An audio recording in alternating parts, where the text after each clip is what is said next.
Hello friend, स्वागत है आप सभी का अपने चैनल आर के स्टडी क्लासेस में। आज हम देखेंगे बिहार बोर्ड इंटर एग्जाम 2025 के लिए हिस्ट्री का यानी इतिहास का चैप्टर नंबर 8 देखेंगे। किसान जिम्मेदारी और राज्य, इसमें जितना ऑब्जेक्टिव क्वेश्चन है उसको हम बताएंगे। तो आप लोग वीडियो को शुरू से लेकर अंत तक देखिएगा, एक भी प्रश्न को स्किप मत कीजिएगा।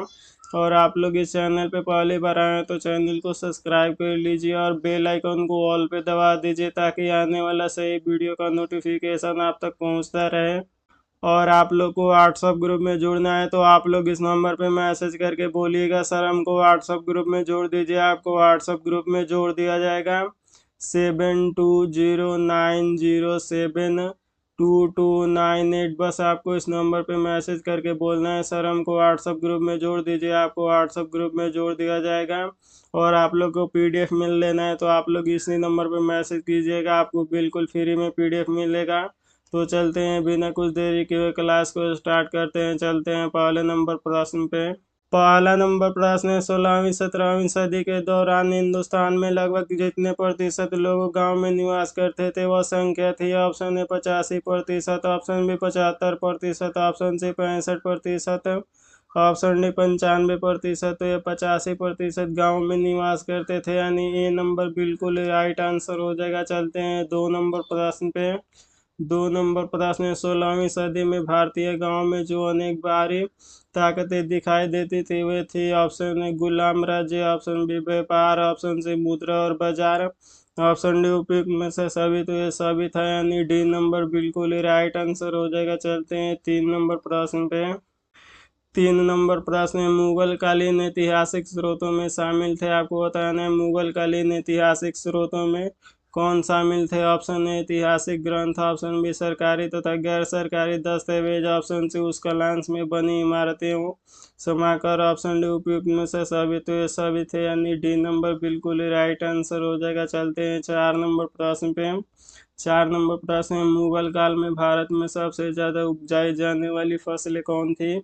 आपको बताना है मुगल काल में सबसे ज्यादा कौन सी फसलें उगाई जाती थी। ऑप्शन ए चावल, गेहूं, ज्वार, बाजरा आदि, ऑप्शन बी चावल, कॉफी, नील आदि, ऑप्शन सी तिलहन, दालें, अफीम आदि, ऑप्शन डी उपयुक्त में से कोई भी विकल्प ठीक नहीं है। तो ये चाय, कॉफी और नील उपजाई जाती थी, यानी बी नंबर बिल्कुल ही राइट आंसर हो जाएगा। चलते हैं 5 नंबर प्रश्न पे। 5 नंबर प्रश्न में भूखमरी और 5 नंबर प्रश्न में भूखमरी और महामारी के बावजूद 1600 से 1700 ईस्वी के बीच भारत की आबादी करीब कितनी हो गई थी। Option A 1 crore, option B 5 crore, option C 3 crore, option D 7 crore. तो ये 5 करोड़ के करीब हो गई थी, यानी बी नंबर बिल्कुल राइट आंसर हो जाएगा। चलते हैं 6 नंबर प्रश्न पे। 6 नंबर प्रश्न है, खरीफ फसल किस ऋतु में होती है। आपको बताना है खरीफ फसल किस ऋतु में सबसे ज्यादा उपज होती है। ऑप्शन ए शीत, ऑप्शन बी पतझड़, ऑप्शन सी बसंत, ऑप्शन डी कोई भी नहीं। तो ये पतझड़ ऋतु में सबसे ज्यादा होती है, यानी बी नंबर बिल्कुल ही राइट आंसर हो जाएगा। चलते हैं 7 नंबर प्रश्न पे। 7 नंबर प्रश्न है, रबी फसल किस ऋतु में होती है। ऑप्शन है बसंत, ऑप्शन बी ग्रीष्म, ऑप्शन सी वर्षा, ऑप्शन डी पतझड़। तो वसंत ऋतु में होती है, यानी ए नंबर बिल्कुल ही राइट आंसर हो जाएगा। चलते हैं 8 नंबर प्रश्न पे। 8 नंबर प्रश्न, आईने के अनुसार सिंचाई वाले क्षेत्रों में वर्षा में कुल फसलें कितनी होती थी। Option A 5, option B 3, option C 4, option D 7। तो ये 3 होती थी, यानी बी नंबर बिल्कुल राइट आंसर हो जाएगा। चलते हैं 9 नंबर प्रश्न पे। 9 नंबर प्रश्न है, आईने के अनुसार मुगल काल में दोनों मौसमों की फसलें को मिलाकर दिल्ली प्रांत में जितने किस्मों की फसलें लगाई जाती थी वह संख्या कितनी थी। Option A 33, option B 43, option C 53, option D 63। तो ये 43 को था, यानी बी नंबर बिल्कुल राइट आंसर हो जाएगा। चलते हैं 10 नंबर प्रश्न पे। 10 नंबर प्रश्न है, भारत में 16वीं सदी में जो भी 10 नंबर प्रश्न में, भारत में 16वीं सदी में जो भी फसलें के रूप में अफ्रीका और स्पेन के रास्ते आई थी उसका नाम क्या था। ऑप्शन ए मक्का, ऑप्शन बी गेहूं, ऑप्शन सी चावल, ऑप्शन डी कपास। तो ये गेहूं था, यानी बी नंबर बिल्कुल ही राइट आंसर हो जाएगा। चलते हैं 11 नंबर प्रश्न पे। 11 नंबर प्रश्न है, राजस्थान और महाराष्ट्र दोनों प्रांत भारत में किस भाग में आते थे हुए हैं। ऑप्शन ए पश्चिमी, ऑप्शन बी दक्षिण, ऑप्शन सी पूर्व, ऑप्शन डी उत्तरी। तो ये पश्चिम एशिया में आते थे, यानी ए नंबर बिल्कुल राइट आंसर हो जाएगा। चलते हैं 12 नंबर प्रश्न पे।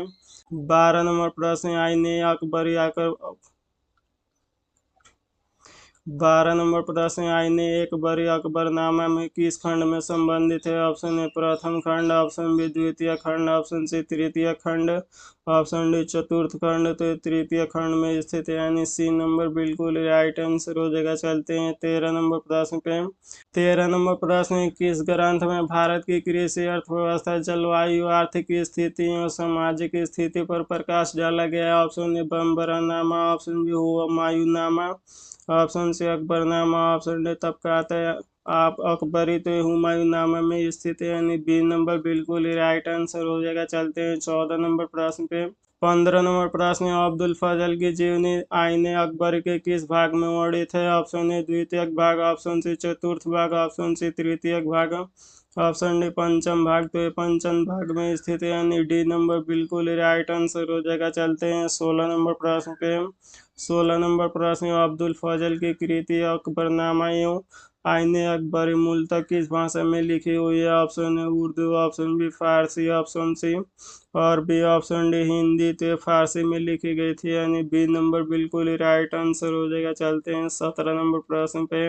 17 नंबर प्रश्न, अकबर की आलोचना किस विद्वान ने की थी? Option A Firdausi, option B Barani, option C Badayuni, option D Minhaj. तो इसका ऑप्शन नंबर सी बिल्कुल राइट आंसर हो जाएगा, बदयूनी ने किया था। चलते हैं 18 नंबर प्रश्न पे। 18 नंबर प्रश्न, अकबर के समय खिलाफा मूवी पर किसका अधिकार था? ऑप्शन ए सम्राट का, ऑप्शन बी जहांगीर का, ऑप्शन बी जमींदार का, ऑप्शन डी किसान का। तो इसका ऑप्शन नंबर ए बिल्कुल राइट आंसर हो जाएगा, सम्राट का था। चलते हैं 19 नंबर प्रश्न पे। 19 नंबर प्रश्न है, 1563 ईस्वी में खालसा भूभागों का देखभाल करने हेतु अकबर ने किसे नियुक्त किया? Option A Muzaffar Khan, option B Etimad Khan, option C Todarmal, option B Bairam Khan. तो ये बैरम खान को नियुक्त किया था, यानी डी नंबर बिल्कुल ही राइट आंसर हो जाएगा। चलते हैं 20 नंबर प्रश्न पे। 20 नंबर प्रश्न, जरीवाना एवं महासीलाना का कर किस समय से लागू किया गया? Option A Babur, option B Humayun, option C Akbar, option D Sher Shah. तो ये शेरशाह ने लागू किया था, यानी डी नंबर बिल्कुल राइट आंसर हो जाएगा।